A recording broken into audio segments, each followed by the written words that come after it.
A bottle of water is priced at 50 cents at a hypermarket like Walmart. It's priced at $1.50 at your local bodega, and it's $3 at the airport. With inflation skyrocketing prices for everyday items, we looked at how companies decide to price their products and services, how supply and demand can affect those decisions, and most importantly, what are new methods and models of pricing in the information era. AI-based dynamic pricing models are here to stay, so let's take a closer look. Check it out.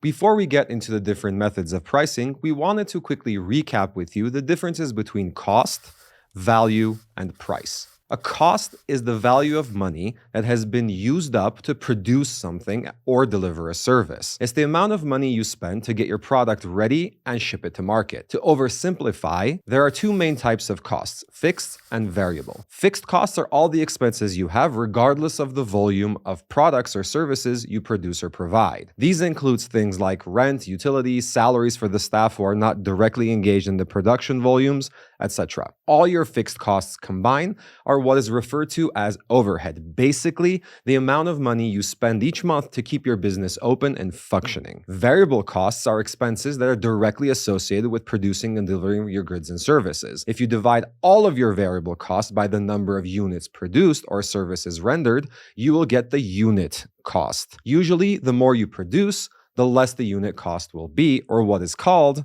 economies of scale. Value is a different animal. It's important to differentiate value from price. Value is the measure of the benefit you get from goods and services. Value is a tricky beast, and economists have been arguing over how to define value for a very, very long time. Generally, there are two ways to measure value: value in use and value in exchange. Value in use means how much that specific good or service satisfies a need. Value in exchange is the proportion at which a commodity can be exchanged for another. A good example of this is the water diamond theory. If we look at the value in use, water has a far greater value than diamonds. We as humans can't live without water. Diamonds are just an unnecessary luxury. But if you look at the value in exchange, then diamonds jump to the top of that pyramid. So how do cost and value relate to pricing? Price is a quantity of payment given from one party to another in exchange for goods and services. In a free market economy like the US, the market price reflects the interaction between supply and demand. Basically, the amount of money that you are willing to pay for a product and that someone is willing to sell you that product. When demand goes up and supply goes down, prices increase. When supply is up and demand goes down, prices decrease. Supply and demand, and hence price, can be influenced by many factors like government subsidies, monopolies, or even straight up industry collusion. Now that we have a firm grasp of the concepts of cost, value, and price, let's come back down to earth and talk a little bit about how you can decide your pricing strategy for your business. There are three main methods for determining your pricing strategy: markup pricing, ROI pricing, and external pricing, or MSRP. Markup pricing is very straightforward. You simply calculate your unit cost and add a percentage or margin. Let's say you're an e-commerce company and you're buying a leather wallet for $100. You mark it up 30% and sell it for $130. Any online or offline retail business, hotels, restaurants, cafes use markup pricing. It's easy and quick. The usual markup on a restaurant food, for example, would be about 250%. So if it costs them $5 to make a burger, then they're going to sell it for $17.50. ROI pricing is a bit more tricky and is usually used in large-scale projects like residential real estate. ROI pricing takes the unit cost and adds a certain amount on top, just like markup pricing, but instead of just slapping a percentage on top, they calculate the amount of return you expect from the initial investment, divide that by the number of units, and then add it to the cost. Let's say you invest $1 million and expect a return of 20%. So you want 20% return on investment, ROI. That means you put $1 million and you want to get 1.2 million back. If you're expecting to sell 120,000 leather wallets, then you need to make $10 from each wallet to get your expected return. And if the wallet costs you $100, then your price will be 100 plus the $10 you want to make, the 20% return on, so $110. External pricing, or MSRP,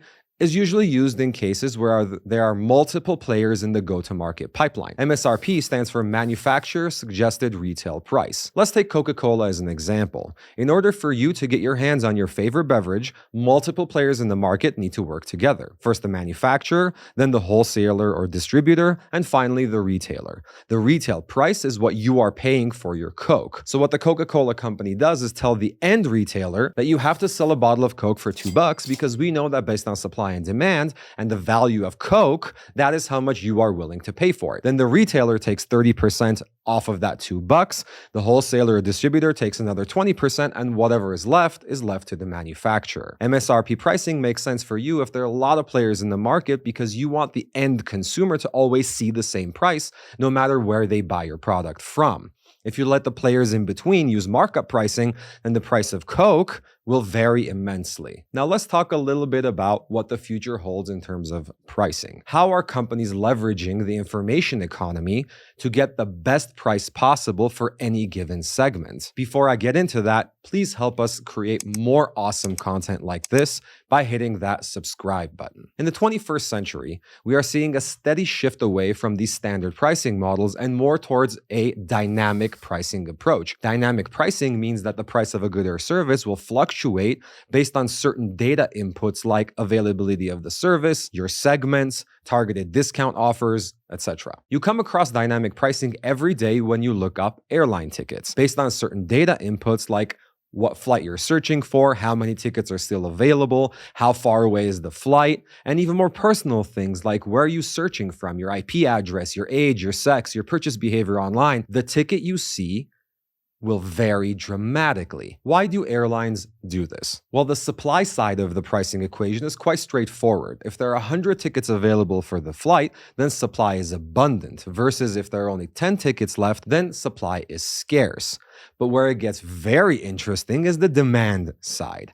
Instead of thinking that the demand for this flight is this much overall, data allows them to micro-target demand pockets in a very niche way to maximize their revenue. They know you are willing to pay more, so they sell it to you for more. Now, no human being can take into consideration all the different data points necessary to generate a dynamic price structure. So companies turn to AI-based models. The computers are crunching the data and deciding what price to show you based on an algorithm that's pre-programmed. The biggest problem that these dynamic pricing models have is they tend to start behaving in a very biased manner. For example, we are seeing more and more e-commerce companies offer discount based on these AI algorithms. The segment of people that are more susceptible to discount offers to purchase online goods tend to be more well off, for the simple fact that they shop more. The algorithm sees that and starts sending offers to families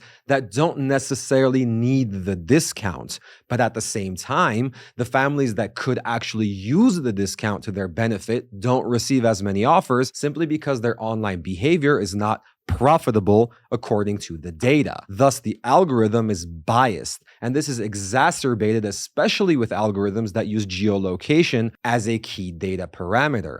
If you live in a lower income zip code, the computer making pricing decisions tend to pass you by. To be more fair, companies are trying to address the issue by doing AI audits, and they are continuously working on perfecting the algorithm, but who's to say that other biases don't pop up? I hope you guys enjoyed this video. See you next week.